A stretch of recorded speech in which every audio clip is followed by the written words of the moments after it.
Magandang hapon po, 30 oras, 50 minuto at 1 segundo.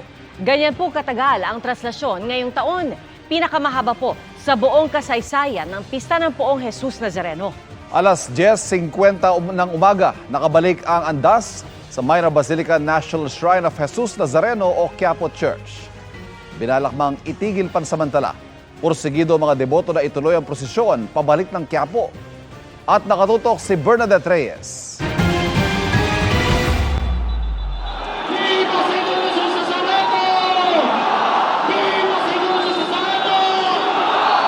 Inaabangan ng ganitong tagpo tuwing traslasyon ang masayang pagsalubong sa andas ng Poong Jesus Nazareno na nagbabalik sa Minor Basilica and National Shrine of Jesus Nazareno o Quiapo Church. Sa traslasyon ngayong taon, dumating sa simbahan ng andas, ganap ng alas 10:50 ng umaga ng Sabado. Sa kabuuan, 30 oras, 50 minuto at 1 segundo tumagal ang traslasyon 2026 na pinakamahabang traslasyon sa kasaysayan. Lagpas-lagpas sa 15 oras na target ng pamunuan ng traslasyon. Alas 4 ng madaling araw ng Biyernes, nagsimulang umusad ang andas mula sa Quirino Grandstand, pinakamaaga sa nakalipas na 20 taon. Dire-diretso lang ang andar nito hanggang bandang alas 3 ng hapon, humantong ito ng Arlegui. Pero usad pagong ito at halos na corner na sa gitna ng dagat na mga namamanata. Walang patid ang buhos ng mga debotong nais makalapit sa poon. Panay rin ang buhos ng tubig ng mga nakatira sa gusaling nasa landas ng andas. Ang bawat patak ng tubig, hatid ay tila saglit na ginhawa sa mga debotong nagtitiis sa matinding init dahil sa matindi ring pagkakaipit. Mula sa maliwanag pang alas 3 ng hapon, naglagi sa Arlegui ang andas at inabutan na ng dapit hapon.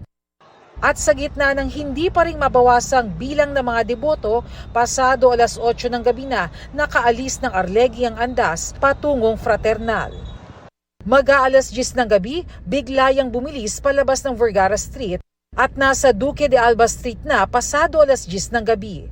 Pasado alas 4 ng madaling araw, dumating ang andas sa Plaza del Carmen, tapat ng San Sebastian Church, para sa Dungaw o Lamirata. Tradisyon ng pagtatagpo ng imahe ng Jesus Nazareno at imahe ng Inang Maria, ang Nuestra Señora del Carmen de San Sebastian.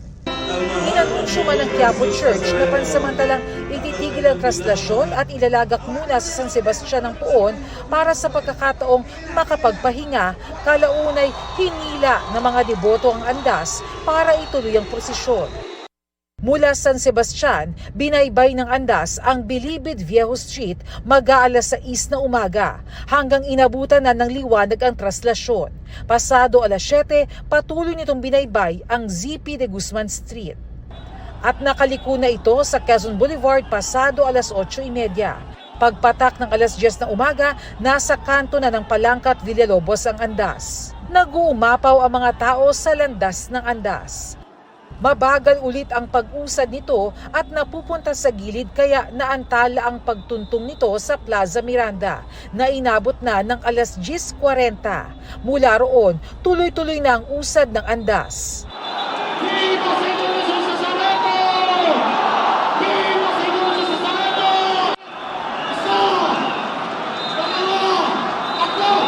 Hanggang tuluyan nakabalik sa Quiapo Church sa ganap na alas 10:50 ng umaga.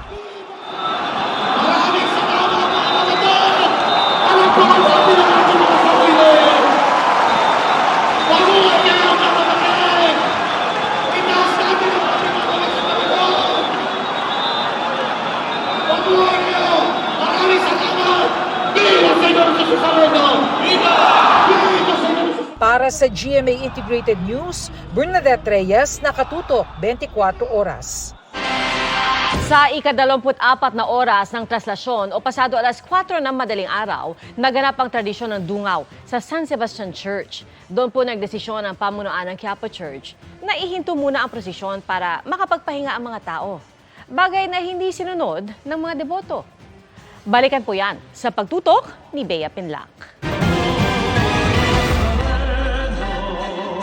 Inabutan na ng pagod, antok at ambon ng libo-libong debotong naghintay sa Plaza del Carmen sa Maynila para salubungin ang imahe ng Poong Jesus Nazareno.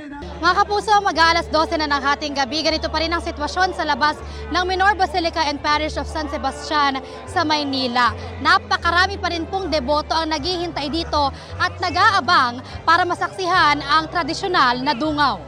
Palakpakan po natin ang ating hari! Nang palapit na ang andas sa San Sebastian, ang mga deboto muling nabuhayan. Viva! Viva!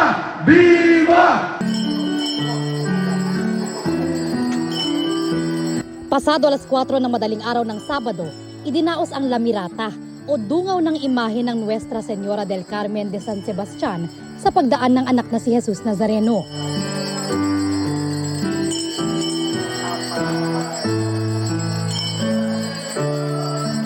Dahil mahigit 24 oras ng traslasyon, may inanunsyo ang pamunuan ng Minor Basilica and National Shrine of Jesus Nazareno o Quiapo Church. Nais ko pong hingin ang inyong pangunawa na nais po natin na ang mahal na Poong Jesus Nazareno na manatilit po na sa piling ng kanyang ina. Amen! Nasaksihan niyo po ang isang kasaysayan na hindi pa nasasaksihan ng ilang siglo. Ngayon lamang ito, pinasampung taon, makikita natin ang pag-uwi ng anak sa kanyang nanay. Tinitiyak ko po kayo sa lalong madaling panahon, makakauwi ang ating mahal na Poong Jesus Nazareno sa kanyang tahanan.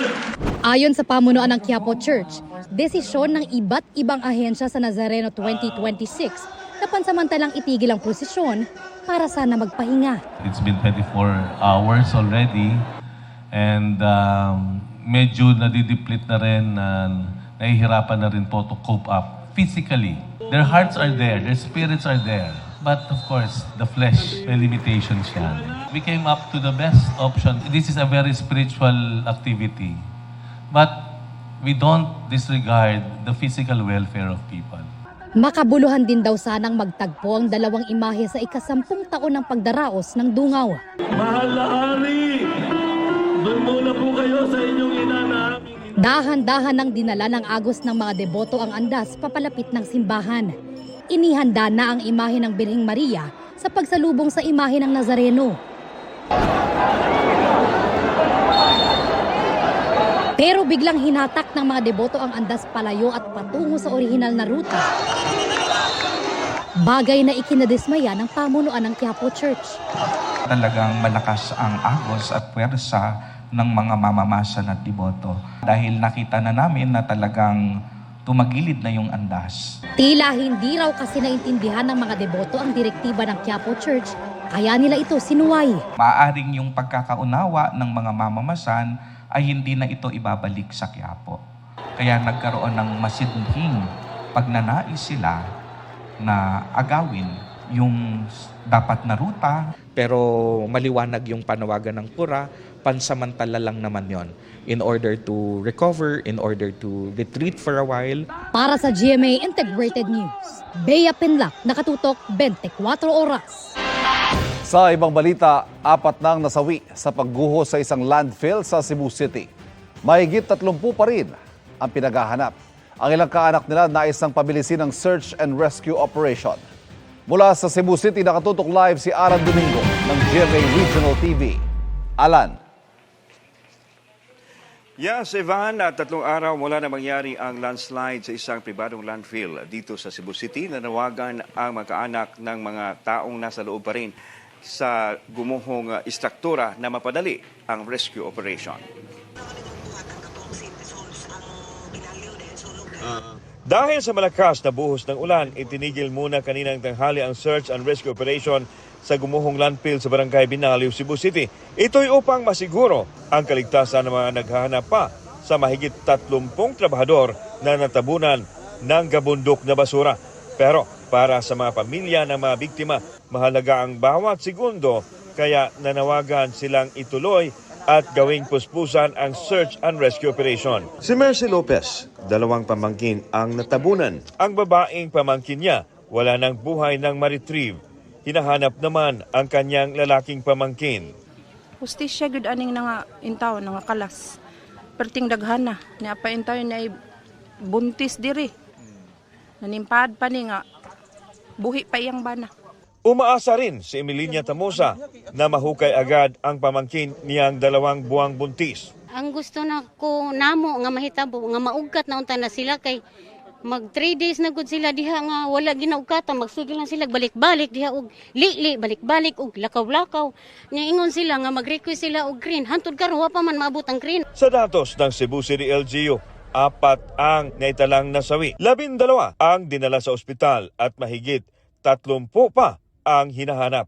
Ayon kay Cebu City Mayor Nestor Archival, ikinukonsidera sa ginagawang search and rescue operation ang presensya ng methane gas, ang patuloy na paggalaw ng basura at ang posibilidad na gumalaw ang magkumpol ng bumagsak na bakal sa mga naipit. Ivan, paliwanag naman ng alkalde na maingat ang ginagawang rescue operation para na rin sa kaligtasan ng mga rescuers sa mga naipit na trabahador. Samantala, Ivan, binisita ni Vice President Sara Duterte ang mga sugatang biktima na nakakonfine sa isang ospital dito sa Cebu City. At yan ang latest mula dito sa Cebu City. Balik sa iyo, Ivan. Daghang salamat, Alan Domingo ng GMA Regional TV.